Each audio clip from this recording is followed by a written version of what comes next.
Hello, everybody. Welcome to the WBC Talks. Stay home, stay safe. This is round number 40. Jill, finally 40 rounds. That 40. He does 80. This is his number 80. It's my 80 show. Spanish in the morning. 2 months, yeah. It's a lot of fun. And this time it's going to be really amazing because I think everybody here is going to tell us how to be a millionaire. Oh. Is that right? Okay, that's a different lesson plan, but okay. Okay. Step one, start with $5 million and buy an airline. Yeah, you're right. You'll wind up with one pretty quickly. Not now. Yeah. Let me introduce first Jill Diamond. She's the chair of the WBC Cares and my best friend. Thank you, Victor. I have nothing to say after that. Sending you love and virtual hugs. Thank you, Jill. And now, ladies first, obviously, Caroline Rheaume. Yeah. Oh, hello. I said that right. She's Perfect. a tax expert, author, speaker, and advocate. She's passionate about advising athletes about finance. Yep. Among others, yes. Perfect. And now, welcome. Thank you. Maloof, a producer and cinematographer known for Small Talk, Waiting for Espresso, and The Business of Boxing, Part 1. And you have to explain that, huh? What's the business of boxing? You're going to have 1 hour. Sure. So the Part 1 was a short 10-minute film that we made a number of years ago. And it got such a cool response from various shows that we entered it into that we thought, let's turn it into a series, because boxing is just so big. We couldn't just do, one documentary on it. We had to really go all out. So it's an 8-episode series, 45 minutes apiece, and each episode is on a different facet of the boxing business. One episode might be on promotions, another might be all about champions and sanctioning bodies and governing bodies, consumption, amateurs. We have a whole episode on women's boxing, and we have a whole episode on fighter safety. That sounds really good, and I've been in many of them. I said, we have nothing else to ask you. You've told us everything we needed to know. I'm going to keep muting because I'm in New York and the sirens are going to go by. So if you see my mouth moving, just say, turn on the mic. Brian Sealander. I said it right. You did. I'd be fine with however you chose to say it. I mean, I'm Mexican. I get confused sometimes, okay? COO, Honorable Mr. Sealander's public service, including time as Chief Strategy Officer to a Governor, Communications Director to United States Senator, and Multi-State Director on Presidential Campaign. Reporter at Gannett-owned newspaper. Back when newspaper was actually like paper. Like you actually had to go pick up an actual newspaper and you'd actually see what we actually wrote in the driveway. It's crazy. You have to explain that to my kids because they don't know that. They will ask if you're throwing iPads to the driveway or something. What do you mean you have to wait until tomorrow to find out what's happening today, Dad? Oh my God. Right. Was that before spell check? That was, well, I had some really nasty editors. So great side story on that. I was 15 when my first job ever was cleaning toilets at a pharmacy. And I was not particularly loving that job. So I sent some clips from my high school paper to a bunch of like real newspapers, like, ones that served a whole bunch of counties and things. And I just didn't tell them how old I was. And they bit. and they were actually willing to hire me. So my mom at 15 years old used to have to drive me around the back of the newspaper. And I'd like walk around the front, and then I'd write sort of actual articles, just like all these other reporters. And I'd call up the governor and congressman. I'm like, hi, this is Brian Sealander from the Courier News, you know, and they didn't know any better. Quite the time. You couldn't pull it off anymore. They would have Googled me by now, and they would have said, what, you know, this kid, like, look at this kid's Instagram. There's no way we're giving him a job as a reporter. Now we have nothing to ask you either, Brian. So there you go. And I think why Jill and I are here, I built a digital sports network to a couple 100 million subscribers, and I run an e-commerce company now. So it's sort of a mix of how do you monetize the things you build, and then, you know, what do you do to stay safe and get through disaster relief from a public perspective? Is we're all trying to figure out how we reopen and get people together. I mean, everybody on this call does so much good to bring so many people together. The shared experiences that all of you have let people have. I mean, Keith, I saw in your bio, you used to run Webster Hall. So many great shared experiences there in my 20s. But, you know, all the good and all the uplift that you do, how do we get a realistic and reasonable path forward to bringing people back together so we could be inspired by all the great boxing and all the great camaraderie? And I'm not sure that we've aligned ourselves as a country or a world, really, the way we could to try and make that happen. as you can see that Brian is very experienced as a spin doctor and in the world of media content, which is why he's here today. I can't get the lighting right though. That's the problem, right? I got a face for radio. Lean that way. And now it's the turn of Keith Sheldon, EVP of Programming and Development at BSE, committed to performance, growth, and innovation in live entertainment. Hello, Keith. Hi, how are you, Victor? I'm doing good. Here in Mexico City, enjoying the weather. Very nice. We finally got some good weather here in New York, so Yeah, we did. trying to take advantage of it. Absolutely. Mexico City has been really hot for the last couple of months at least. So it's getting rainy now. We had a game down in Mexico City last year. The Nets played Oklahoma City, so we got to spend some time in your beautiful country. You know, I couldn't be in the NBA games lately because I'm working with boxing, but my first sport was basketball, and I even play pro in Mexico, and I'm 5'7". So, So not center. yeah, of course. And when I got in television, I got in TV Azteca doing NBA games. Very nice. I spent a lot of time in that, and I had a lot of fun. As you can see, I have, I don't know how many books about Oh, wow. All right. basketball, boxing, and cars. That's my hobby. All right. You know, depending on the draft picks this year, one of the NBA teams may sign you still. I don't think so. I'm here in Philadelphia, where our entire reason for fandom was be the worst, and someday we'll get picks. You want another Allen Iverson? Well, I mean, we got we got lots of picks, and one of them just forgot how to shoot. He first pick, and then he just never he just couldn't shoot, so we got rid of him. And we were like, why did we go through 2 losing seasons? He never even shot. It's okay though. We're in good spot this year. Yeah. Jill. Victor, Want to shoot so, questions? so there's no question that the pandemic has taken lives and a great deal of emotional toll on everyone. Some people have found ways to use the time as positively as possible, but it's a roller coaster. The other aspect is our concern about a changing world, the loss of our traditions, the economic ramification, jobs, longing for sports, one of the greatest pastimes and distractions that we really need right now. Yet we can't rush things at the cost of health and safety. So today we're honored with a panel of people who perhaps can give us some economic therapy. How do we cope with the uncertainty? Are there some smart steps we can take for the rebound? And how have their lives been changed? Of course, none of us really know the answers, but we can start the discussion. So I would love to start with Caroline, because Caroline, you are an expert You are the maven on all of these things. First of all, how is it in Canada? Well, in Canada, of course, you know, like you were saying, we would like to see sports. You know, we want to see more.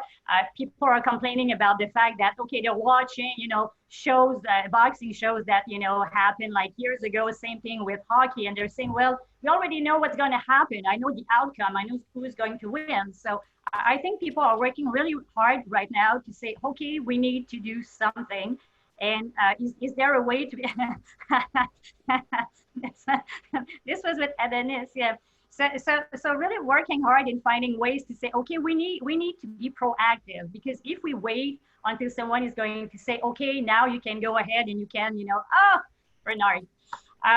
So we cannot wait. So this is why, you know, on one side you see promoters really are looking at what's going on, you know, in foreign countries like in the UK, also looking at at what, you know, people in the US are doing to be able to come up, you know, to have shows. So what is going to be safe for the fighters, because they're saying, well, fighters, they want to fight, we need to keep them active, and you know, they need to make money as well. So we want to be able to find a solution. And if you're looking, well, when we were hosting shows here, well, Montreal is a great market for boxing. So when we were hosting shows here and even in other provinces, well, many of the opponents, when you're looking at the undercards, they were coming from foreign countries, especially Mexico, and less from the US, but Argentina. So now with, you know, borders being closed, international borders being closed, at least, you know, till the end of June. Even with the US, it's unclear, because now they said it's closed until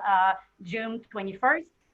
So this means that we may have to find, you know, other ways to be able to have shows. So they're looking more and more at having basically Canadian fighters, you know, fighting other Canadian fighters to be able to come up with shows and something that's going to be, you know, reasonable and feasible, considering, you know, we don't even know what's going to happen next. But, you know, people want to make money, and we will need to see also when it comes for, you know, for promoters. Well, cost, it's always the same thing. You know, you need to make money, but what we see here is that people, they really want to see boxing, especially boxing. So if we could, you know, be able to be one of the first sports to come back, well, we saw, you know, with the MMA. So even people who were not really interested in MMA or watching UFC. So if we could kind of be one of the, you know, the next sport to come back, that could be a great thing for boxing. So I think these are things that we'll be looking at, and hopefully things will pick up. But I think probably pay-per-view. I think people are saying, well, of course, you know, depending on sponsors, what they will be willing to do, and you know how much they can get from pay-per-view and also from the TV. But it's looking pretty good when we're looking at what's coming, especially with sports bar probably being closed, people not, you know, being in a position to have many people at the house because of the virus. So maybe, you know, when it's going to be time to watch it's going to help, and you know, we can kind of restart the wheel. So Carolyn, what is your connection to boxing, and why are you so passionate about helping athletes? I know that's a real cause célèbre for you. Yeah, well,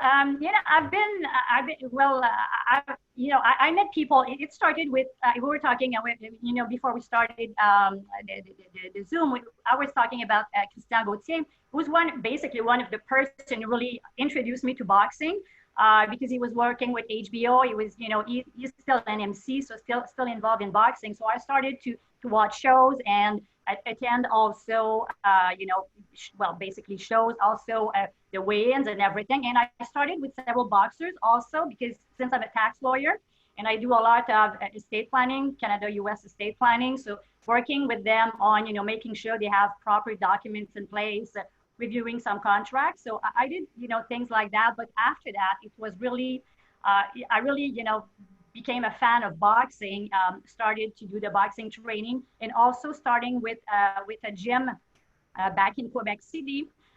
Basically, we started a project to help kids who are not, you know, basically underprivileged kids.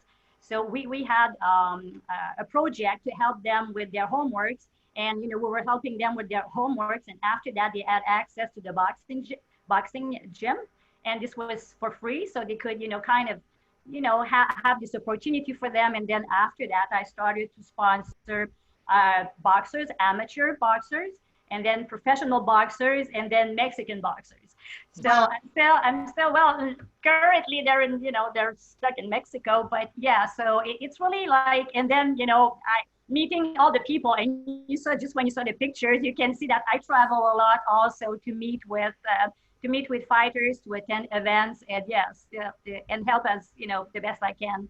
Yeah. Addictive, isn't it?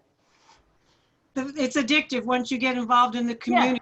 You start, it's almost like a hobby, and then the next thing it's a mistress, and the next thing you're married to it, and everything else goes to the side. I want to get back to how we can take some steps and how the boxers can, but let me ask Rob something. You did boxing series part 1.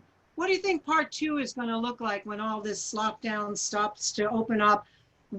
I mean, I saw some of your footage, it was wonderful, but what do you think the future for you would be, and what do you want to see when you start shooting again? Well, so far we have over 50 participants, and we're looking to get another 20.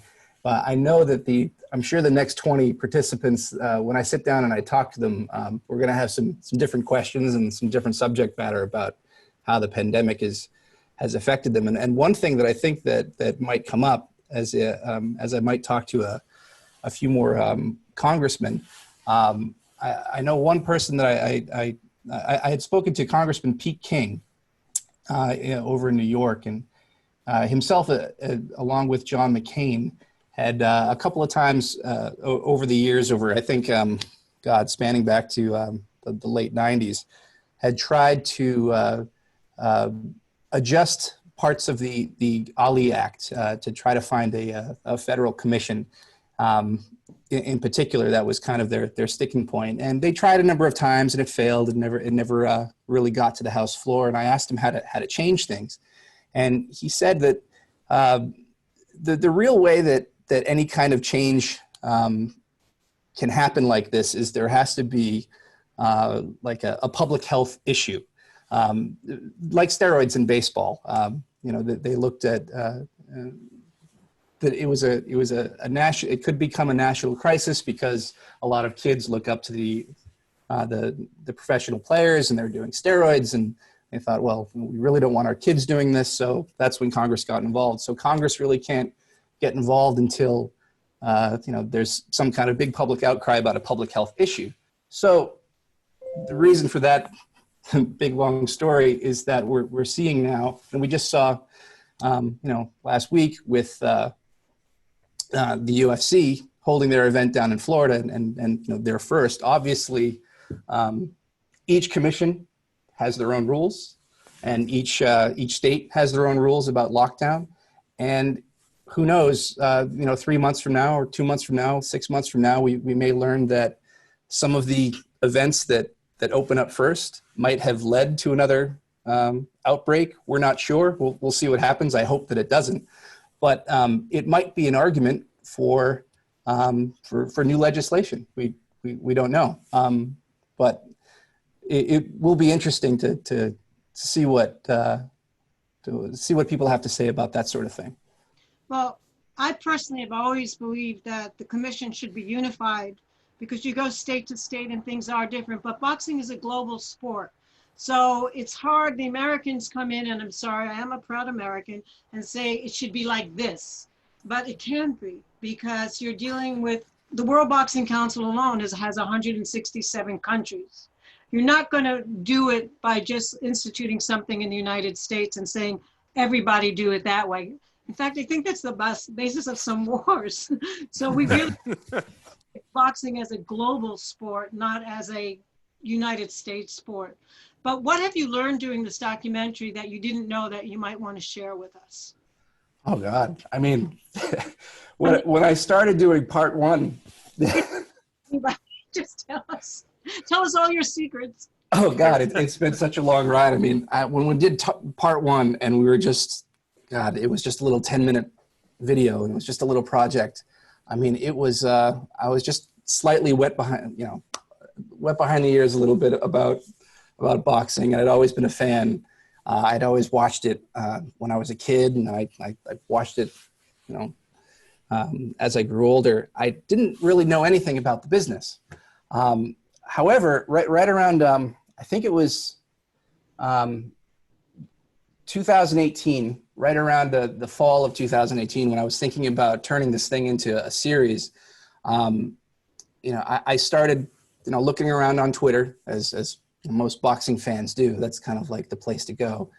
And there are more and more fans that are business savvy or think they're business savvy and want to talk all about how the fighters are making money, how they're not making money, how their promoters are making money, how they're not making money.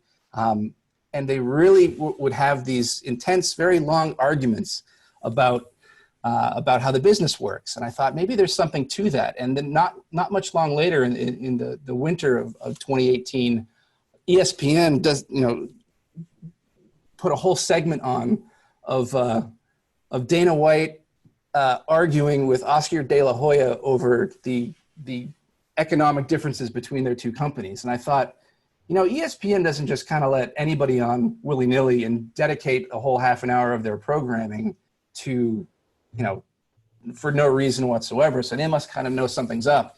And as it turned out, that conversation led to more conversations and led to more controversy and more drama, which is obviously great for the entertainment business. So that's kind of why I jumped into it. And ever since then, I've been learning about, all sorts of different things about how the industry works, how it doesn't work. And I can't give away too much, but don't worry, because Brian will say it and make it positive when you're done. So just say sure. Well, that one thing that I think is pretty cool that I learned. I didn't really understand exactly the far reach of every sanctioning body. And when I was able to come down to Mexico City and hang out with the WBC and interview Mauricio, I had no idea how much charity they were involved in, it seems like, some people might think it's not that important or it's not integral to the sport, but really to the, especially for a sport like boxing, those that kind of really run things at the top, really, I think it's really important to give back, and those kinds of things that I discovered were pretty cool, and happy to be obviously happy to hang out with the WBC whenever I can. Mauricio, if you're around, this would be a good time to zoom in. He's gonna come in from the side of Victor's screen, be like, "Hello," and then just do. So the WBC, starting with Jose, who had a big feeling of service for other people, loved boxing. Everyone loves making money, but there's a conscience involved, and he loved his athletes and he loved his sport. So much has been done that people don't know about. And then we just sort of formalize it, because don't you think that particularly in sports, most people want to do good things. They just don't have the platform. We are fortunate enough to have that platform. It's a huge network, and it gives people a way to show the best part of who they are. Especially a lot of these athletes have wonderful, wonderful hearts, given where they've come from. Combining that with some of Rob's footage and the desperate need for sports right now, I wonder if there's a series of short form videos called shadow boxing, which are some of the stories that you're getting, Rob, of people who can't currently box in the ring right now. And there's sort of personal vignettes of people whose title shots or rise up the rungs have gotten derailed because of this. And you could pull together some of the footage that isn't going to build towards your major climax that you're still shrouding in mystery, so that we can't wait to see it. But whether there's like stories right now of people who've been derailed and how they're dealing with that, and what it's like sort of 10 minutes in the life of somebody that isn't going to get in the ring in Montreal anytime soon. Because I know there's definitely a funnel for sports networks that are desperate to see something. Yeah, I was just talking to a professional boxer yesterday. She was telling me that, she's dying to get back in the gym. She's developing all sorts of different things to do at home to work out, but at the same time, they're bored and they're trying to figure out how to make money, how to train. Because most of obviously, as you guys know, the professional boxers that haven't made it yet, that aren't top billing performers, they still have other jobs, and they can't work. All they can do is train. Well, now how are they going to train? You know, they have to figure out how to do that at home. But some of them are you know, this one in particular, she's interested in kind of developing her persona out in public, her public persona. So she's got really into that TikTok program that I feel like I'm just probably 10 years too old enough to like understand what that's all about. It's just Vine, but twice as long with better hashtags. If you're that old. And she got herself, I think, 40,000 subscribers, which is pretty cool. And as we all know that, you know, depending, you could be the best boxer in the world. You could be Larry Holmes and defend your title 20 different times, second only to Joe Louis. But, you know, if you're not that kind of great public persona, you might end up fighting until you're, what was he, 52 years old, still fighting because he had to pay the bills. And younger folks like Ryan Garcia are, you know, when I interviewed him, I think he had close to about 1 million Instagram followers, and now he's somewhere peaking up around 4 million. So I think that, you know, this can kind of give some boxers a chance to try to like break out in the social world now that so many more people are just using so much more social media than they even were before the pandemic, because we have a lot of people have nothing else to do but hang out on their phones or hang out on their computers. And if you're aggregating those stories together and pitching a network, then you're saying you've got an install base of 20 million Instagram followers just to start. So whoever buys it has the sort of pipeline already of 20 million shared views to outreach on what shadow boxing or whatever you decided to call it would be. So, Rob, So, if you want to now and get That's this shit going, go ahead and do it. We'll understand. But I don't want to skip Keith. Keith, you have taken the biggest blow on this in terms of being an industry that depends so much not only on TV but on your fan base. So this has to have affected not only your staff but the people who run the commissaries, who sell T-shirts. I mean, the ticket takers. I mean, it's horrible. And also, New York is a tourist town, so anybody who's involved with restaurants or theaters, everything is gone, dark, kaput, now that we're all depressed. What's happening with the teams? What's happening, you know, what are provisions being made? How do you foresee opening up the Barclay? And just tell us everything. I will. So I should start out by saying that, you know, we owe a huge debt of gratitude to our ownership group. Joe 𝗧 and his wife Claire 𝗧, they purchased the team over the summer, and they, you know, once the pandemic hit, they made a commitment to the entire staff, even the part-timers, even the vendors at the concession stands, even the stagehands who we only indirectly pay, to make sure that they were taken care of for the events that they otherwise would have worked. And that's through the month of May. So huge debt of gratitude to our ownership group. They really stepped up to make sure that the employee base was taken care of. As I was referencing earlier to you, Jill, I think that we've shifted from, hey, how do we stave off all these losses that we're taking on a daily basis, to a mode where we're thinking now about, okay, we just saw the UFC fight happen in Jacksonville. We see NASCAR coming back online in a fanless capacity. Korean baseball, the Bundesliga came back in Europe over the weekend. So we're starting to think a little bit more about, hey, what does reopening look like? And I think that serves as a piece of optimism for, you know, everybody involved, from the executive staff on down to the part-timers, as you referenced. You know, certain markets are being more aggressive than others in terms of reopening strategy. I think it's just important that everybody's very cautious about how they reopen and reopening in the right way, because the one venue, and albeit a small sample size, but the one venue that opens, maybe it's a club venue in some other market than New York, where, you know, there's 20 cases coming out of a rock show that was 200 person capacity. Well, that's going to set everybody back, because, you know, the media is going to gravitate towards that story. It's going to be a big headline, and it's going to give the political powers that be, the medical community, that pause to say, hey, let's tap the brakes. Maybe we're coming back too quickly. So I think rather than rushing back, I think it's probably more important to make sure that we're thinking about all the right things, going at the right cadence and doing all the things that are going to make sure that everybody can reopen safely. So I know you've lost a lot, but have new ideas come from this?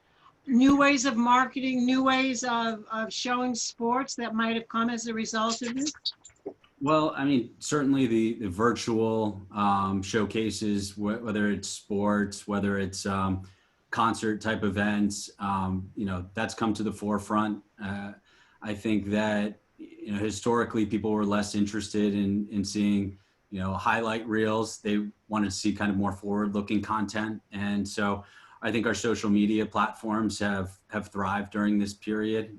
So, you know, it's a horrible time, but we've tried to take advantage of those types of situations. And then just from a customer experience perspective, we're thinking about safety and risk mitigation and things like air purification and temperature checks that, look, it took a pandemic to get there, but these are probably measures that should be in place anyway in certain instances. And, you know, we'll see what's here to stay in the long run. But, you know, anytime you have an opportunity to hit pause and think more about the customer journey, that's guest service, that's their experience, that's their safety every time they step into an arena, maybe that's a good thing in the long term. Brian, how important is the message we're getting to the outcome? I mean, that's basically what you've done. I mean, are we getting real information, and how will that influence how we approach this? And are we being pushed to move too quickly based on what certain people are doing within the sport? Well, I'll go back to my sort of old days of actual newspaper, right? Where in our part of New Jersey, right, 120,000 people opened the same thing the same morning and had the same set of facts that had a series of editors that vetted very carefully to make sure that what you wrote was actually true, included perspectives from all sorts of sides and had some demonstrable truth to it. And then all of our conversations that we had with each other were based on that same set of facts that we shared and agreed on. And that started to change as we, you know, had 24-hour news. Then we didn't have as much time to react to the set of facts because we had to get it breaking as soon as possible. And then one network became 3 networks, became multiple networks. And then, yeah, kind of had a choice on what sort of set of perspectives you want to look at, right? Like the comment about 3 blind men with an elephant, and each one of them describes something very, very different. And none of them together can sort of piece the whole piece together and figure out what it is that's in the room with them. And where you're at right now determines so much of what set of facts you're looking at. And I think that's still something that we are struggling with society-wide in every country now, to try and figure out what common set of facts we need to agree on before we can even go forward. I mean, there's the idea, you know, I make sure that when I go outside, my kids go outside, we all wear masks. Not because I don't want to get it, because the mask doesn't stop me from getting it probably, it stops me from giving it. But the simple wearing of a mask has become a divisive issue, at least here in the Philadelphia area, which is in the sort of bright red center of what's been happening in COVID right now. So until we can get an established set of facts, you're going to have people that say, I want to show up to the Barclay Center because, damn it, I'm going to prove that like I am somehow tougher than a microscopic virus I can't see, that could care less about your intention on why you went to the Barclay Center and cares only about what's in your lungs that it can ruin. So I think, you know, that's a struggle that we're trying to work with. I think the CDC has been more or less absent in terms of giving its guidance. I mean, it's as much as we love Dr. Fauci, well, as much as like 80% of the country does, it's weird that he and not the head of the Center for Disease Control, which used to be the sort of global brand for helping to tackle pandemics, is absent. I mean, I vividly remember my friend became governor at exactly like the worst time to ever, up until now, the worst time to ever be governor, which is end of 2008. So he gets elected, huge budget deficit, gets handed this, and they're like, good luck, dude. You said you wanted to be governor in the worst way, and you're going to be governor in the worst way. Good luck solving this. And like, we ran all over this. We were getting death threats for the cuts we'd have to make. Like, people wanted to literally kill us. I called in the newspaper, and I'm like, somebody says that they should take Sealander out, you know, and I'm like, well, maybe it's a metaphor. Maybe they don't really want it. Anyway, it's a mess. And we get through our budget short discussion, and he presents it to the state, and we like go back to the governor's office, and we're on the couch, and we're like sweating and like, oh my God, I can't believe we got through the presentation. And this like really sweaty, nervous looking guy is waiting outside. And we're like, oh, does he want to hurt us too? No. He said, hey, my name's Dr. Well, I don't want to say, but he's a doctor. And he came in to tell us that H1N1 had just started as a pandemic in our state as well. So they're like, congratulations on your budget crisis, but now there's H1N1 and we have to create massive quarantine centers immediately, or the entire campus of the University of Delaware could basically go up in like viral flames.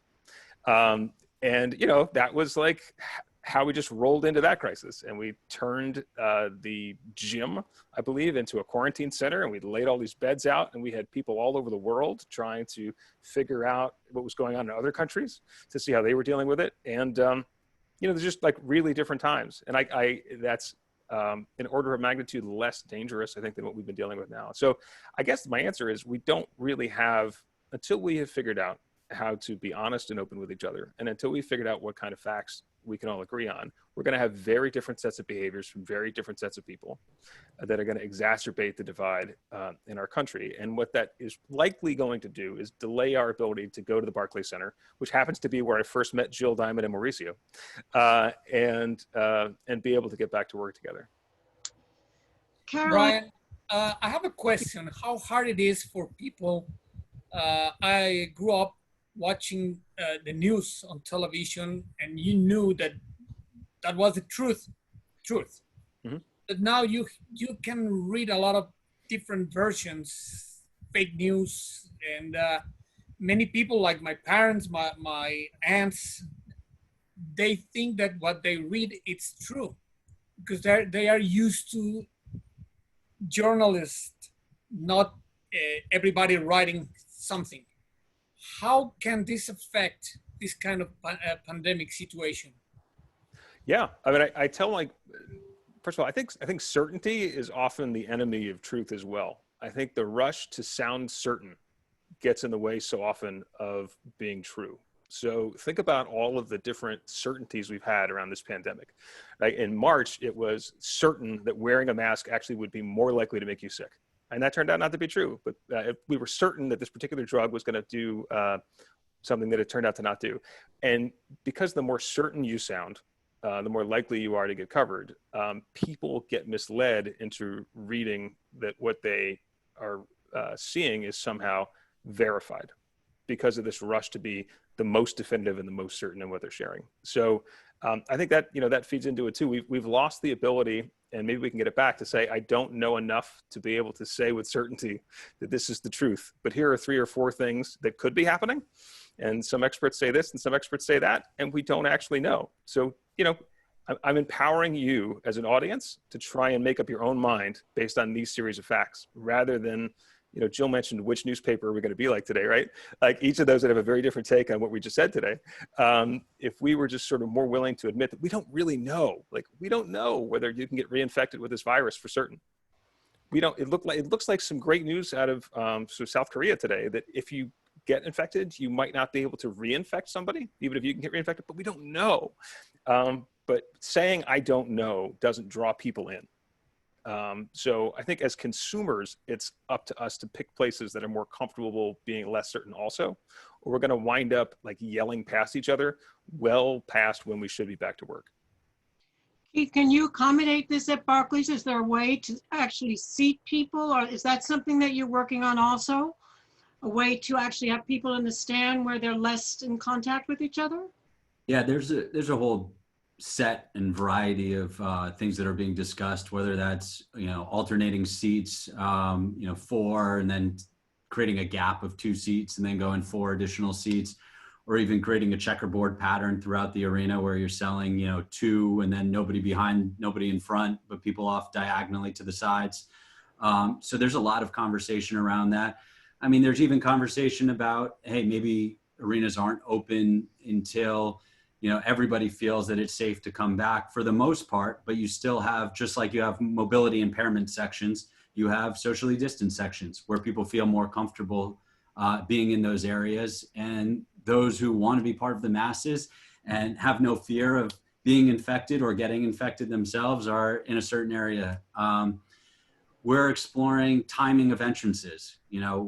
When you get your ticket and you're in this section, do you come into the arena at a certain time versus somebody else who comes in a different time, so there's not that big crush in front of the arena.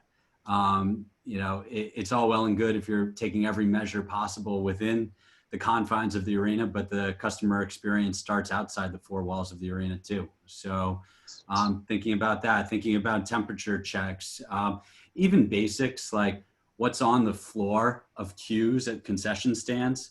You know, just even the dots when you go to the pharmacy now, just it's a little subtle reminder that, hey, maybe I'm getting too close to this person in front of me. And then the basics, you know, hand sanitization stands with far greater frequency than we ever would have imagined having them. Pre-packaged foods rather than an employee that's making your beverage and pouring your popcorn and touching your, you know, pre-packaging things. We're going through every iteration. But to somebody's point earlier, there's so many pieces of changing information by the day. So we're really reluctant to come out and say, here's our game plan. We're doing X, Y, and Z.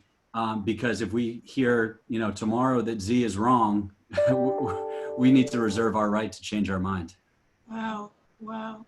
I really hope they just allow you guys to just open up the arenas like fully. Like once we realize and accept that, you know, everyone, you can't stop the flu, basically. You really can't stop this virus. We're not going to stomp it out, but we've given our health systems time to catch up. Like I'm in Boston right now, and right next door to my studio is the Boston Convention Center, which is now turned into a COVID hospital. And it's, for the most part, full of empty beds. I don't see ambulances coming and go throughout the day. I don't see anything like that. But I know that it's there in preparation of something. And I think that's a good thing. But I think the idea of, you know, forcing an arena and the 20,000 people that might be in the arena to have limited capacity, or to have, you know, certain types of seating arrangements or lines on the floor for where you're supposed to walk, I think it's a whole lot of security theater. And I mean, I didn't do so well in biology and chemistry when I was a kid, and that's why I hold a camera. But from what I can understand, you know, this sort of thing it's going to get you.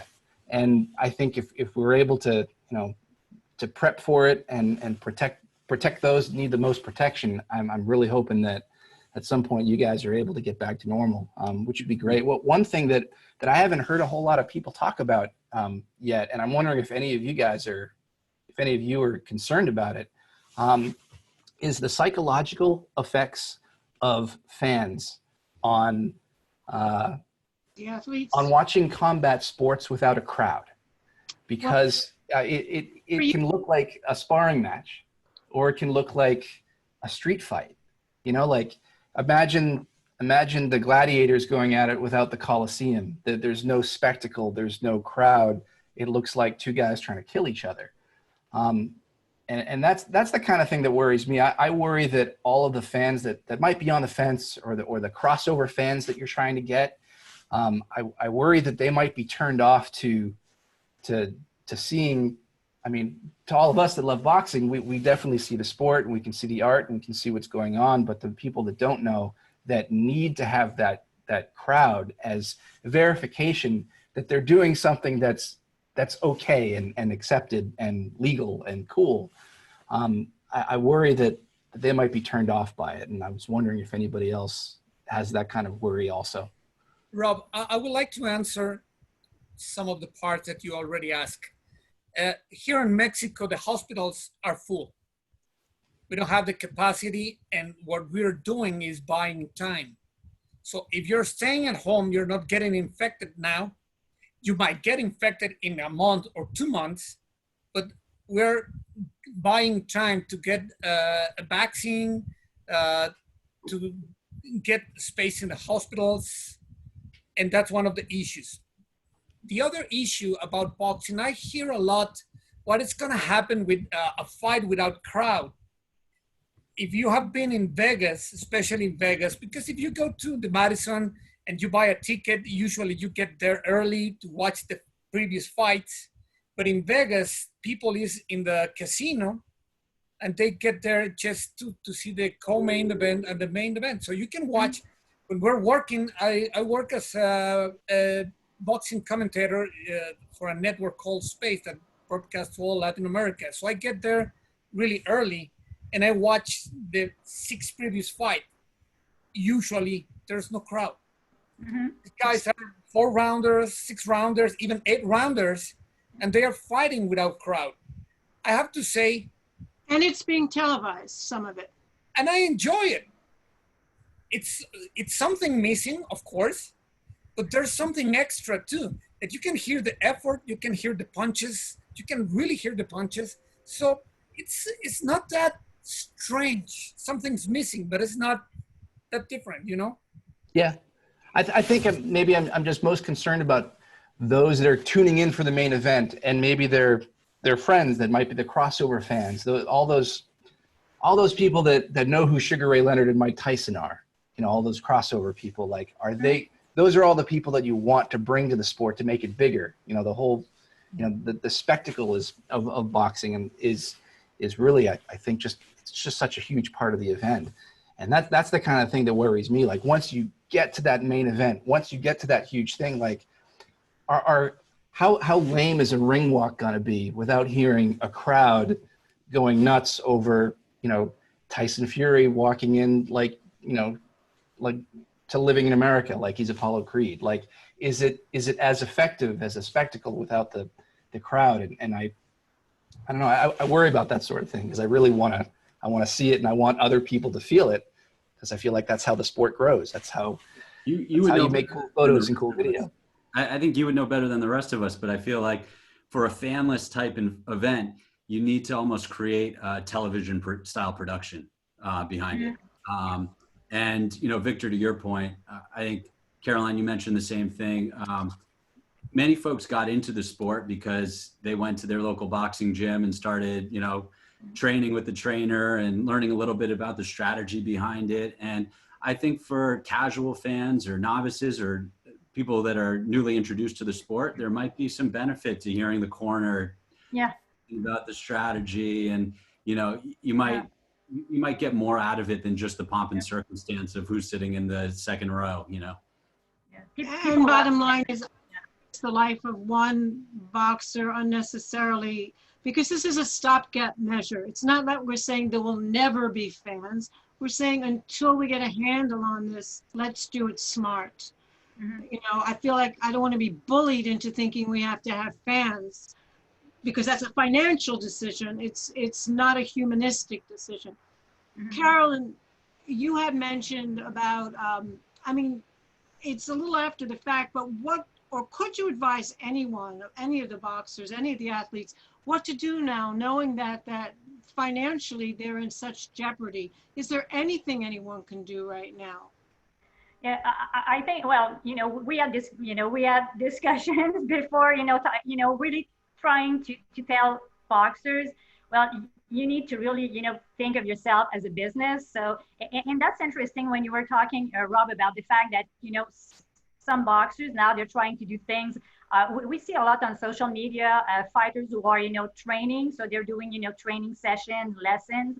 More also the podcast where you see like former champions with, new prospects, and they're all, kind of, you're talking about boxing together. So I think if we can see more and more boxers involved also, and I guess they always need a plan B. And, and this is why we were talking about eventually having a financial plan committee with the WBC to I know some of them don't make that much money, but it's really important that they really work on their skills and, their potential, so that eventually, well, if boxing doesn't work out, or if something happens like, this situation, at least you can do something else. And more, this is where we want to get them. Of course, those who have more money, it's being wiser with, managing, because, 1 year you can make money, and then you can get, injured, or something can happen. And then, usually, the career is, is not that long. So we need to plan also for the future. So this is why we want to be able to get them to understand that.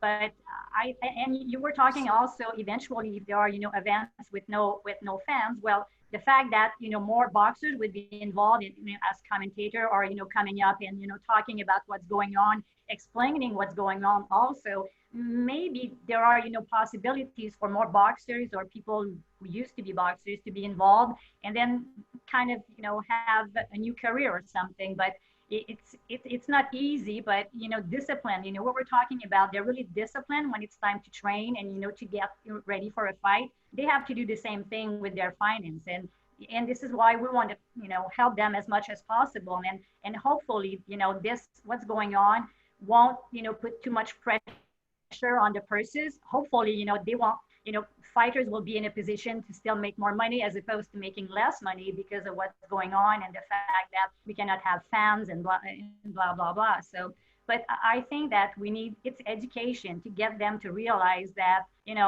we can help them, but they need to do their part as well. But we need to be there to support and come up with ideas. And just by hearing you all, we're hearing ideas for them and, how to help them to grow and be able to have a future, I think it's really time for ancillary boxing content, the content that you can create that's, it's about the boxer, but it's not necessarily seeing him box or seeing him or her box. And the idea that you would want to continue promoting something the same way that you've been promoting for 50 years, now that everything's changed around you, it would just be, I think it's kind of lunacy. I think it's really time to figure out what other kind of things you can give the fan that might not necessarily be the pomp and circumstance of a big show. It's the other things that you can show him that I think are really important now. And I think it's very strange in the boxing community, even with all the big stars, that very few of them have ever gotten traditional commercial contracts. You don't see them on the, in the recent years, you don't see them as the face of a cereal or the whatever. Other athletes do. So social media and doing ancillary, it seems to be ideal for a boxer who is smart or has good guidance, because God knows boxercising, everyone wants that body. There is so much respect now for the boxer and the boxing workout that there must be a way for them to commercialize that. I mean, that Garcia kid that Rob, you referenced, he hasn't had too many big fights yet, but he's becoming a recognizable name because of the speed workouts that he posts on social media. And, I think boxing as a whole will benefit really from there being more brand recognition with individual athletes, as they create their own personas on social media and outside. I have a question. I have worked in the Barclays Center. It's one of the best places to work a fight. And it's a whole experience. When you are in a hotel in Brooklyn and you get the subway and right there and see the Barclays and get into there. And I mean, you can commentate the fight. It's amazing, of course. But aren't we focusing too much in what we cannot have right now? Are we missing a lot that? But as Rob said, we have the 24/7 that everybody's watching before the fight. Now we can have 24/7, 24/40 or whatever. And we can get this kind of material. We can get to know the fighters. We can do a lot of other things. The personal interest story. Sorry not to cut you off, Brian. I'm just going to say the personal interest story is one of the best marketing tools, hands down. Yeah, absolutely. My background is soap operas, and to me, everything is soap opera. You get an interesting character, people will follow that character. I don't care if they're a plane, if they're an airport attendant or a boxer. If it's an interesting story, you got their attention. But the other thing, Carolyn, you said that kind of occurred to me when you said Canadians might have to fight Canadians, which means Mexicans might have to fight Mexicans. And Tom Hauser did an article a couple of weeks ago about why young kids are not gravitating to boxing as much as they could. And one of the things he pointed out is because they don't identify with local teams, like, the New York Knicks or the New Mets or whatever. Maybe we end up with the Canadian team playing the Mexican team. I mean, there are all kinds of things that may come out of this that might be kind of interesting and positive. But I think, currently, because, it might take a while because before we can have, people from foreign countries come to Canada to fight, but why not have one province versus the other? Have kind of a rivalry between, I don't know, Alberta and Quebec, or especially Ontario and Quebec. But there could be something, that could be done in the meantime to say, well, and you can already see, some fighters saying, hey, I would like to fight him, and I would. So we already know that, we have someone from Alberta who wants to fight a guy from Montreal, same thing, Ontario. So I think we need to come up with ideas. I'm still positive about, well, it's different also here in Quebec, well, in Canada, but we have to know that some provinces don't want people from Quebec to go, like New Brunswick. They're saying, we don't want to see you because Montreal, with the virus and everything, so stay home. But yeah, I think that it's different because, from one province to another, it's not the same thing, but we can see out west that, things are getting better. So of course, we have to be careful and, it's safety first, but I think that we need to be thinking, so give some hope also to fighters. But it has to be reasonable and realistic, but not just say, well, let's wait. And so I think that, being proactive is a good thing. So Victor and Jill, are you hereby authorizing the WBC to sanction 160 national sub-belts? Why not? The quarantine's lifted, and then those 160 sub-belt holders will get a chance to. And the WBC also, by the way, talking about charity, is looking in on a lot of the fighters that are in trouble right now. And doing all kinds of programs, whether it's food programs where they're giving people money, for food through programs, or there is the 𝗪𝗖 𝗧𝗔𝗟𝗡 Fund where they apply for money so their homes don't get closed down, so their doctor bills get paid. It's done by an outside organization in Las Vegas. We just give them the names and then there's voting on them, but we are trying to stay in touch and helpful with the community, but there's just so much to do. I mean, I walk down the street in New York and it's very sad. It's very sad, but we're doing our best. So can we end by saying it's not time for Mauricio to put on his Dallas Cowboys shirt yet, but we might be cautiously optimistic about the future. What do you think, Keith? Yeah, I think we're absolutely moving into a phase where we're thinking about the future rather than thinking about how we're going to get through a tough time. So rather than thinking about all the horrible things that are going on, I think the narrative has shifted to how do we prepare to get back into business, reopen the economy, reopen venues, and get sports back on the television sets of all the folks that enjoy watching sport. Yeah, and then when we start making money again, Caroline will tell us how to hold on to it. That's her job. I want, not me, I won't be holding on to their money. Yeah. Do you think that when this reopens, I know many people lost their jobs, but there's many people that are still making money and eager to go out and spend. Do you think it's going to be a fast recovery?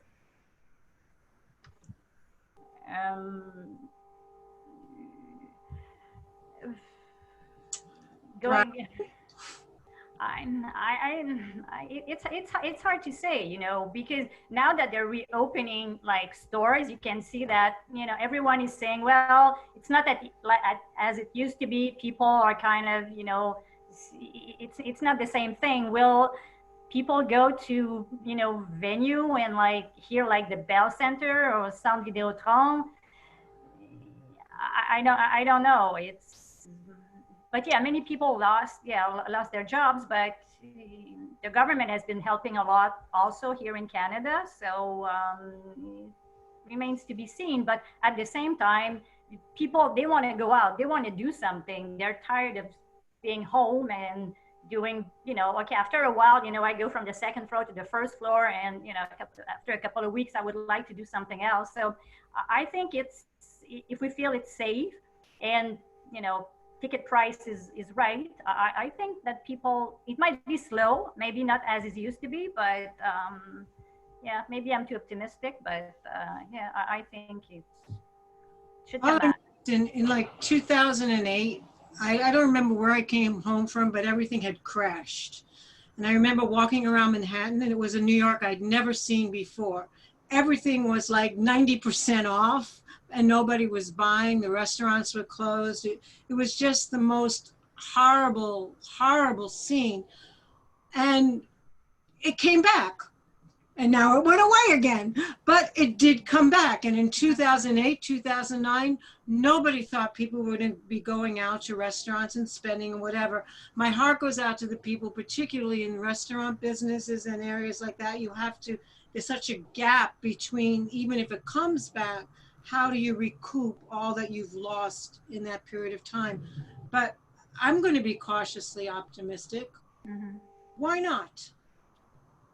Brian, are you cautiously optimistic? I'm going to fall back on my piece that certainty is often the enemy of truth. So I'm going to admit that I'm not certain, but it's easier. You may as well be optimistic because Cautiously optimistic. it beats the downside, right? Right. You can't function on the downside.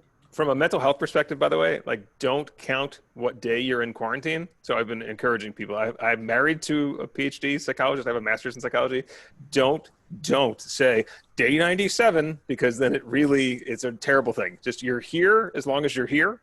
At some point you won't. Tomorrow you could very well be here also. At some point you won't be here, and just like do it that way. I'm here as long as I'm here, and then I'll be someplace else when I get the chance to be someplace else. So Brian, your mental health that way. There's been shows. I have to drive an hour and a half from my house to my office.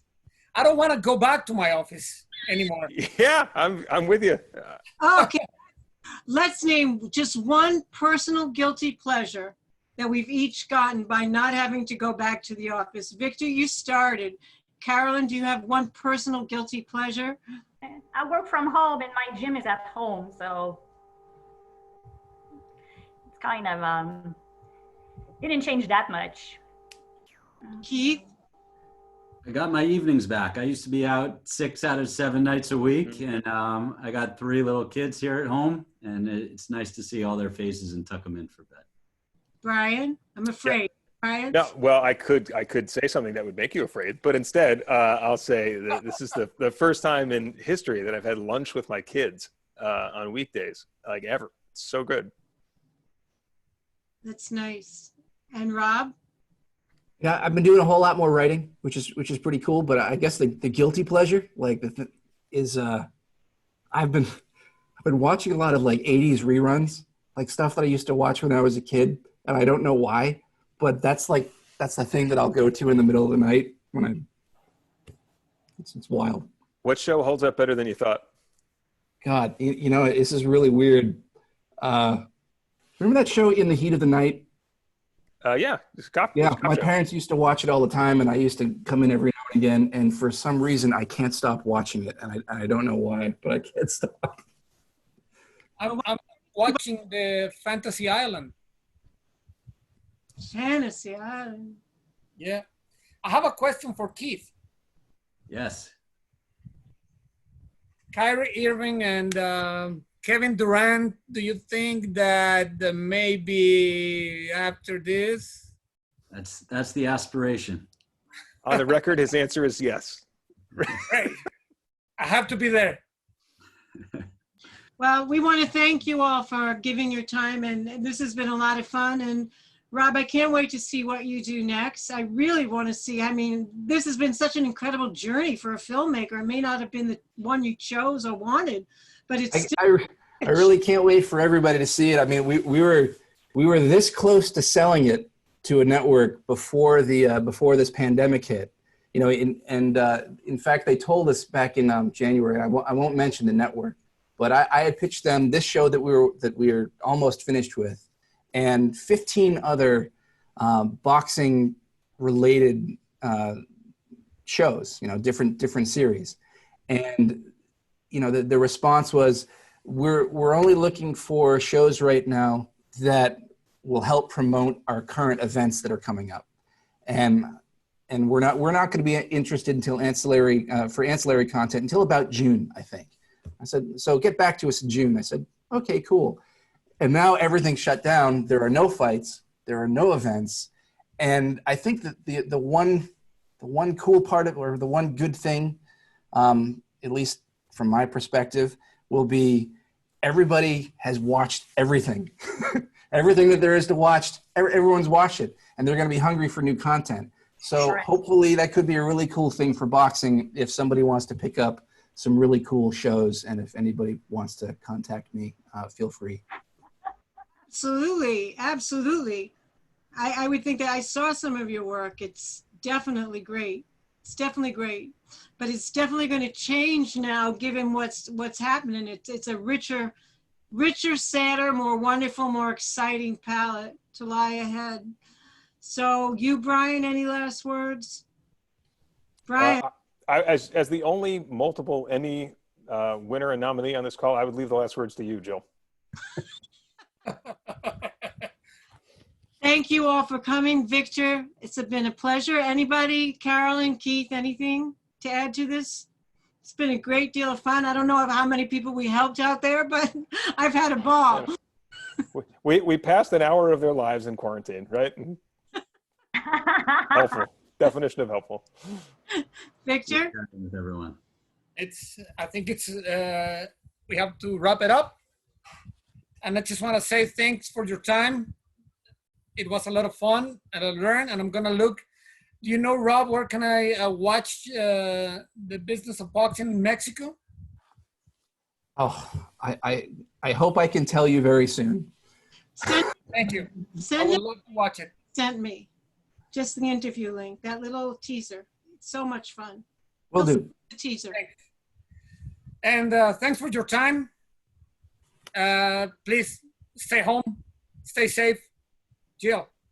Stay hip, stay cool, and optimism and virtual hugs. This will pass. We'll be here to see it through. I know it. Love to all of you. Bye-bye. Thank you. Thank you.